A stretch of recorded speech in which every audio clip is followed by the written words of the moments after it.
जय हिंद, वंदे मातरम दोस्तों। तो चलिए आज हम यूपी से संबंधित कुछ इंपॉर्टेंट क्वेश्चन को आज सॉल्व करते हैं जो बराबर एग्जाम में पूछे जाते हैं। आइए सबसे पहले यूपी का गठन। तो यूपी का गठन कब हुआ था मेरे प्यारे साथियों? 24 जनवरी 1950 को यूपी का गठन कब हुआ? 24 जनवरी 1950। यूपी स्थापना दिवस जब गठन 24 जनवरी को हुआ तो स्थापना भी क्या होगा? 24 जनवरी। स्थापना दिवस भी क्या होगा? 24 जनवरी। ठीक है, कोई दिक्कत नहीं आई। यूपी का राजकीय पुष्प, जब भी राजकीय पुष्प पूछे तो क्या बताएंगे? पलाश। क्या बताएंगे? पलाश बताएंगे। यूपी का राजकीय वृक्ष, जब भी राजकीय वृक्ष की बात करें तो आप अशोक को लगाएंगे। किसको लगाएंगे? अशोक को लगाएंगे। राजकीय पक्षी की बात होती है तो आप सारस के पास जाएंगे। किसके पास जाएंगे? सारस के पास जाएंगे। यानी राजकीय वृक्ष अशोक, राजकीय पक्षी आपका सारस हो गया। अब हम बात करते हैं राजकीय पशु। तो राजकीय पशु आपका क्या? 12 सिंह है। क्या है? 12 सिंह है। 12 सिंह देखें आप लोग, नहीं देखें गूगल पे देख लीजिएगा। अब हम बात करते हैं राजकीय खेल। तो राजकीय खेल क्या है आपका? हॉकी है। क्या है? हॉकी है। अब ये बात अलग है कि यूपी में कितना हॉकी खेला जाता है। अब बात करते हैं यूपी का राजकीय भाषा। तो राजकीय भाषा आपका क्या है? हिंदी है। क्या है? हिंदी है।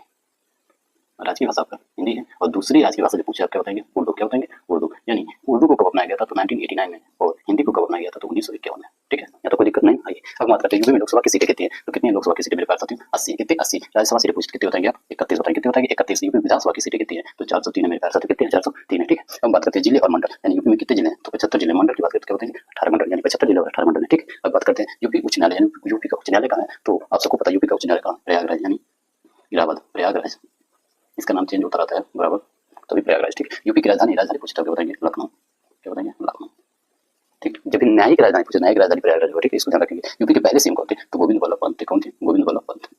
गोविंद वल्लभ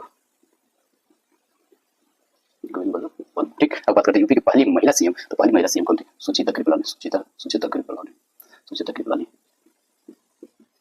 चलिए नेक्स्ट क्वेश्चन, यूपी की पहली महिला राज्यपाल। तो पहली महिला राज्यपाल कौन थी? सरोजिनी नायडू थी। कौन थी? सरोजिनी नायडू। अब हम बात करते हैं यूपी के वर्तमान सीएम। तो वर्तमान में कौन सीएम है? योगी आदित्यनाथ।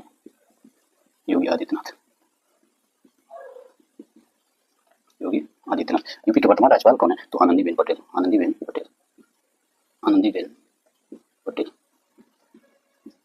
चलिए एक बार रिपीट कर देते हैं। देखिए यूपी का गठन कब हुआ? तो 24 जनवरी 1950 को। यूपी स्थापना दिवस 24 जनवरी को मनाया जाता है। यूपी का राजकीय पुष्प क्या है? तो पलाश है। यूपी राजकीय वृक्ष क्या है? तो अशोक। राजकीय पक्षी क्या है? सारस के पास जाएंगे। राजकीय पशु आपका 12 सिंह है। राजकीय खेल क्या है? हॉकी है। राजकीय भाषा हिंदी और उर्दू दोनों है। दूसरी राजकीय भाषा पूछेगा तो उर्दू 1989 में अपनाया गया था और हिंदी को 1951 में। ठीक है, लोकसभा की सीटें 80 है, राज्यसभा की सीटें 31 है, विधानसभा की सीटें 403 है। यदि विधान परिषद पूछे तो विधान परिषद की सीटें याद रखिएगा। इसमें यूपी में 100 कितने हैं? 100 विधान परिषद की सीटें कितनी? 100। ठीक है, अब ये जिले और मंडल, जिले 75 है और मंडल कितने? 18। ठीक, यूपी का उच्च न्यायालय प्रयागराज है। यूपी की राजधानी लखनऊ। यूपी के पहले जो सीएम कौन थे? गोविंद वल्लभ पंत थे। यूपी की पहली महिला सीएम कौन बनी? सुचेता कृपलानी बनी। यूपी की पहली महिला राज्यपाल कौन बनी? तो सरोजिनी नायडू बनी। यूपी के वर्तमान सीएम कौन है? तो योगी आदित्यनाथ है। यूपी के वर्तमान राज्यपाल कौन है? तो आनंदीबेन पटेल है। ठीक है, एक चीज याद रखेंगे, यहाँ पे हम आपको विधान परिषद की सीटें नहीं कराएं तो आप याद रखेंगे विधान परिषद की सीटें कितनी होती हैं? 100 होती है। ठीक है, यदि आपको मेरा पढ़ाई अच्छा लगता है तो मेरे चैनल को सब्सक्राइब कर लें ताकि मैं तरह तरह का ऐसे इंटरेस्टिंग टॉपिक आपके सामने लाता रहूं और आपके ज्ञान में वृद्धि करता रहूं। तो तब तक के लिए स्वस्थ रहिए, मस्त रहिए। जय सेवा।